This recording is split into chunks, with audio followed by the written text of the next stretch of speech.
It don't really get any better than this. Don't act like you ain't surprised. It's gonna happen sooner or later, baby. You can call us the leaders of the new school. What's up? What's up? What's up? What's up? What's up? Hello and welcome to the first episode of Korea Check featuring Jillian Nadiak. And today on our show we have our producer, Andrew Woltman from Flick Check. Hi. Please don't slap me this time. Like this? Andrew.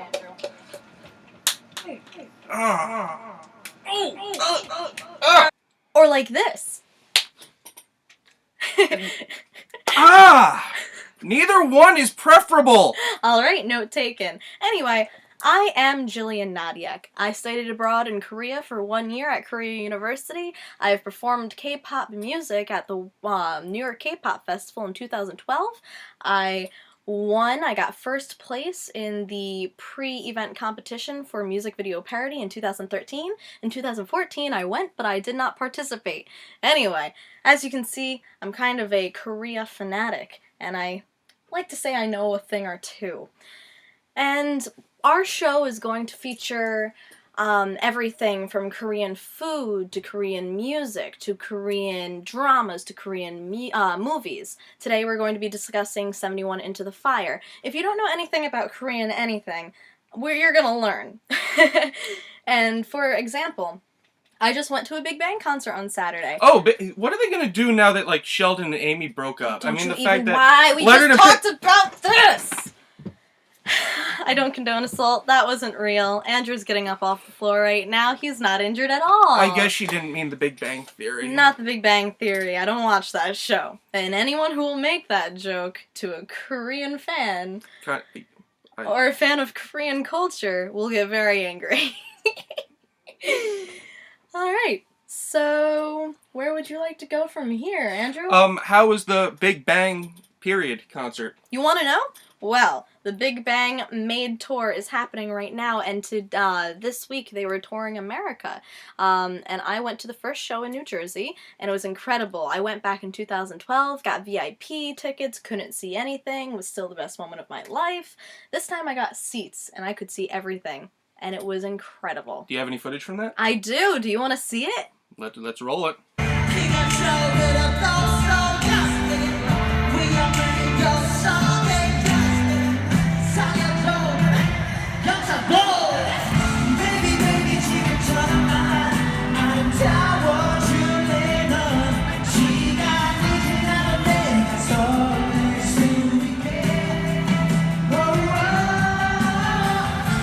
What you just saw was an example of K-pop. K-pop is... Wait, what's the K stand for? Kentucky? Korea? Like Korea Czech? Oh, right. And where did my cat come from? I don't know. I decided to just... Oh, she's gone. Alright. Okay. Anyway, so back to K-everything. There's K-pop, K-music, K-food, K-dramas, K-movies, and one of which we are going to be talking about today. A very good K-movie is 71 Into the Fire, starring... Big Bang's T.O.P. T.O.P. is an incredible human being because not only is he an actor, a rapper, and an Instagram new addict, he is also an architecture connoisseur, which is irrelevant to everything we're going to be talking about. But he's a man of many trades. And apparently a few more than Justin Timberlake. Yeah, sure, totally. Anyway, so 71 Fire is based on a true story based on letters found on a student soldier in the Korean War. I'm not going to go too deep into it because I don't want to spoil it before you watch it, but the movie was made specifically in remembrance of these student soldiers who not many people, even in Korea, recognized. We all talk about soldiers and wars, but people didn't know about the student soldiers, and I'll tell you a little bit about that. Student soldiers are exactly that. They're students who are forced to go into war because they kind of have to. They have no other choice. T.O.P. was the most experienced one in the movie, meaning he was in a war carrying bullets, handing them to people, and next thing he knew, he became a leader of an entire group of student soldiers, and he had to guide them through. So, it's one of my favorites, and I've been hounding Andrew for years to watch this movie, and we finally got him to watch it. So what did you think? I liked it. Now, liked isn't really a strong enough word. I thought it was really enjoyable, frankly, from a cinematic standpoint, because, again, I don't really know much about Korean culture. If I did, this would be Korea Check with Andrew Waltman. I just tried to watch it from a cinematic point of view and take in what other, in tidbits she had to help me better my experience. Frankly, it's beautiful. This has some of the most breathtaking cinematography I've seen in years, at least until I saw Mad Max. But again, not the point.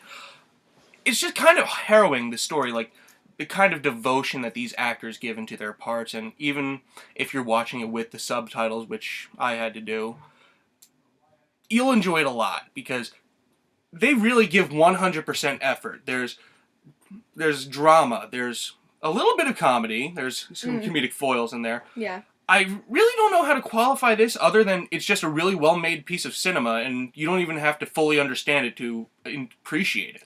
I'd say it's a war movie that doesn't go over the top with explosions to become a war movie. It's based on a war, but it has a lot of heart. That's how I'd put it. Yeah, it focuses on little aspects of war movies, not kind of overlooked. Not to bring it back to America, but it actually kind of reminded me of the movie Red Dawn from the 1980s, where a group of teenagers, they have to defend against a Russian invasion during the Cold War, on American soil. And they have no experience, but they just give it all they got. This was I don't want to say better version, because, well, okay, it's better than the 2012 remake. 71 Into the Fire is just the more legitimate version of that story. It just feels authentic. The attention to detail and everything that goes into what's become of this movie makes it feel that much more real. Mm-hmm. There's a scene that I really enjoy that I don't think is done enough in war movies, where it's not so much a scene as much as an important aspect of the movie, where the leader of the North Korean troop shows, what's the word? He shows honor and what is it? He's sympathy. He shows sympathy for the other side, the South Korean. He gives them time because he knows they're student soldiers, and he says, "I'll be back here by 12 o'clock tomorrow." Because he ended up getting a prisoner of war from the South Korean troop. He returned him, came right up onto their land, and said, 12 o'clock tomorrow, we're gonna fight. Do what you can, prepare. And he said right to his comrade, he said, they're just students. What are they gonna do? He kind of put them down while at the same time showing compassion. He's giving them a chance. Yeah. And there's one of my favorite lines in the whole movie is when Top, Chae Sung-hyun, his real name, his character is writing a letter to his mother, and he says, I always thought North Koreans were monsters with horns, but they're really just calling out for their mothers, like us. He realizes we're fighting people. They're not evil. And that recognition that, you're not just chasing after a villain, that you're just being forced to fight actual people. It's, like I said, it has a whole lot of heart. It's not really about the fight as much as it's about the human nature.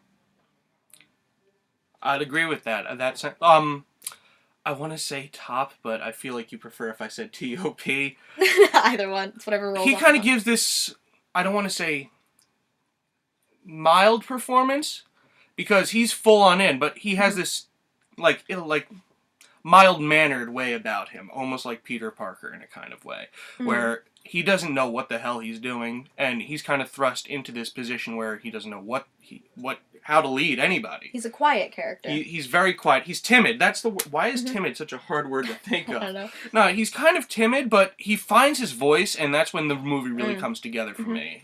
I think that's why they casted him. As a rapper first, as a musician on stage, Top is known for his ability to not do anything. He just stands there, he raps, but with a flick of an eye, he has you captivated. It's all in his eyes. He's excellent at being able to convey emotion. He does have really pretty eyes. It's not even so much being pretty as much as the amount, Tyra Banks says smize with your eyes. Top smizes with emotion. He uses it.